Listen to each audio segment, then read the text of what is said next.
Hi guys, welcome to Romance Week. As you can see by the thumbnail, I have a fat stack of romance books on my TBR. More than half of them are romance books. We have a whole selection of romance books, okay? Every subtopic you can think of. Probably not, but I still have a lot.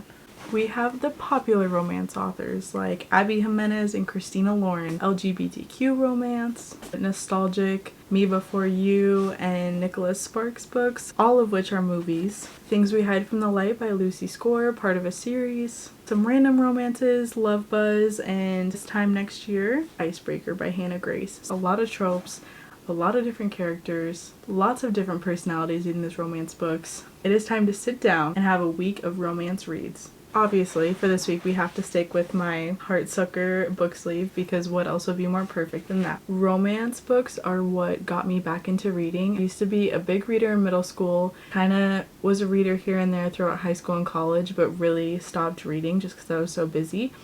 But believe it or not, Colleen Hoover is what got me back into reading. Romance reads are my core. They are what I revert back to. I have dabbled into fantasy, thriller, literary fiction, but at the center is romance. I'm hoping we find some good romance reads. It's been a while since I've really been head over heels for romances besides the Dead Romantics. As we know, I'm obsessed. I will keep you guys posted throughout the week. I'm gonna have hard eyes the entire week, so it should be fun.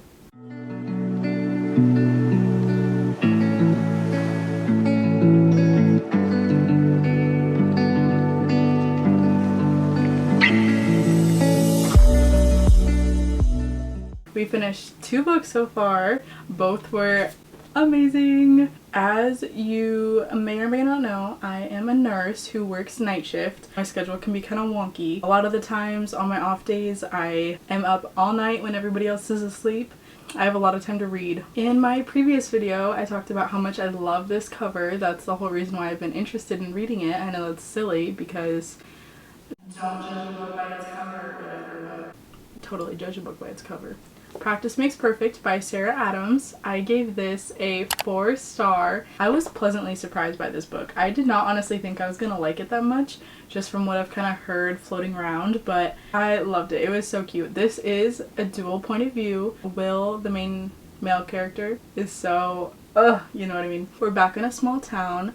The main female character, Annie, is the little goody two-shoes of the town. She doesn't have a lot of dating experience, so along comes Will. And if you read When in Rome, he was the bodyguard for the main character of that book. He makes a deal with her that he will help kind of train her into dating so that she can find someone to date so she's not as awkward on first dates, isn't anxious. Really good character development. I was literally smiling while reading this. I mean, I'm sure you saw in one of the clips, like I was literally reading there like... This definitely has convinced me to go back and read When in Rome because I love the characters that kind of popped in this one that are the main characters in that book. So I would be interested to kind of see their backstory from that one. Highly recommend.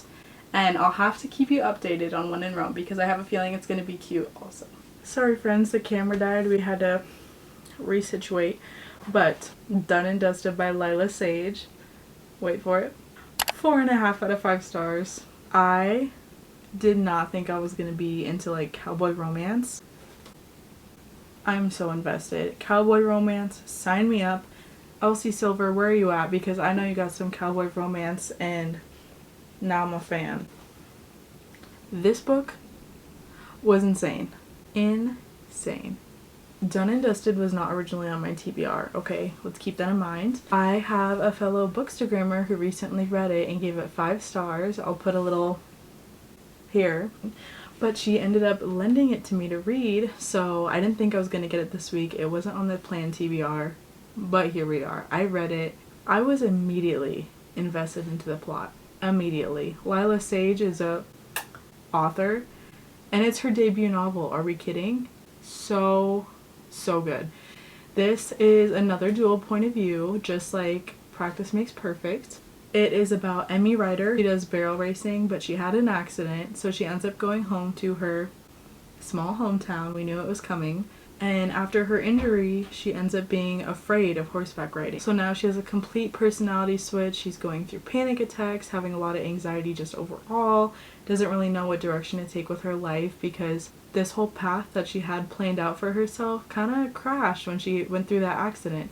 And enters the brother's best friend, Luke Brooks, everybody. Like I mentioned earlier, we love a brother's best friend trope. Absolutely adore. Luke owns a bar that Emmy went to the night that she came back into town, which is kind of how they get reintroduced to each other. He is around 5 years older. They really only knew each other kind of in passing when they were growing up. He hasn't seen her in many years since she moved away to do her barrel racing. So it's been a hot minute. And now she's a whole lot hotter. It's kind of the same situation as Practice Makes Perfect. He has a difficult family background.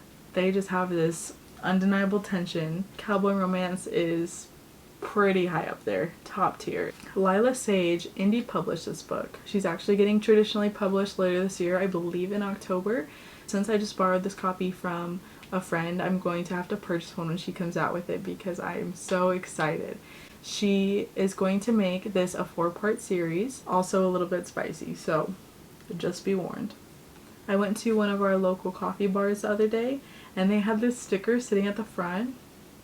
Immediately had to cop it. It was giving Done and Dusted so hard. It says, "Just so you know, I'm glad you're here," and it has little boots, a hat.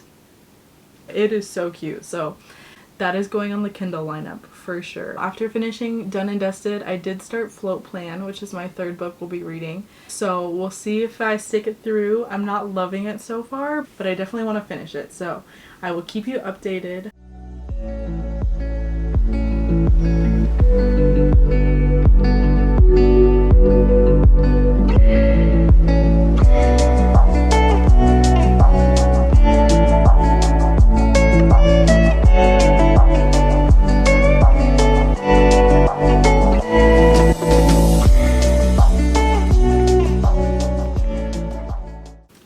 Say a prayer that I'm focused again because I cannot do this. Hi besties, we're back.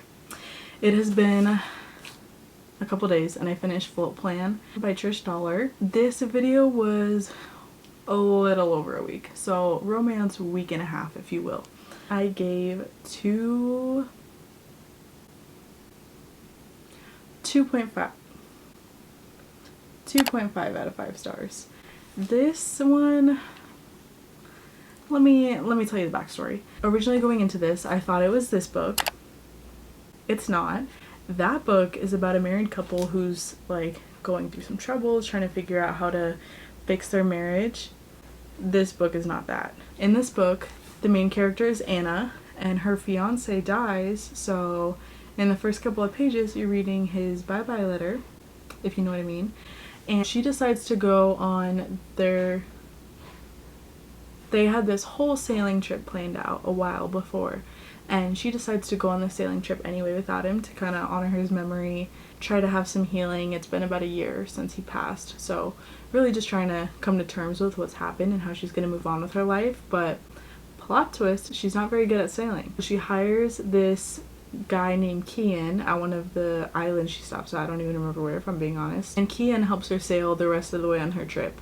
But now the romance is developing between Kian and Anna.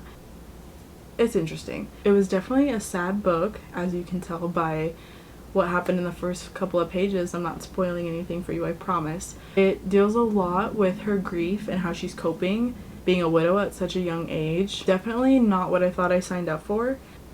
Didn't hate it, but I also didn't love it. I just felt so neutral about it.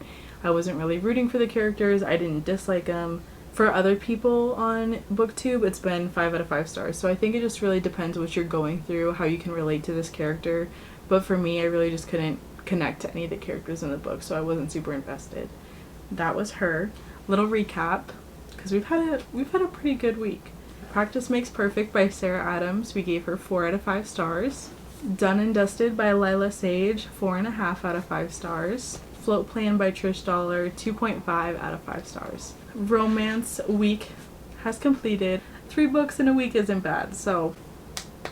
But then there's other weeks where I won't read at all. So I definitely go through waves where I'll read 3-4 books in a week and then next week and the week after, and the week after, I'll read nothing. So it definitely fluctuates, but hopefully we can stay on this reading hype that I'm on right now. Everyone say a prayer that I don't go into a book slump. I would personally say this romance week was successful. I definitely found 2 new authors that I love, so I am so excited to continue these authors, especially with both of them having new books coming out in the next like 6 months or so. Stay tuned. Thank you so much for coming to my library. I'll see you next time.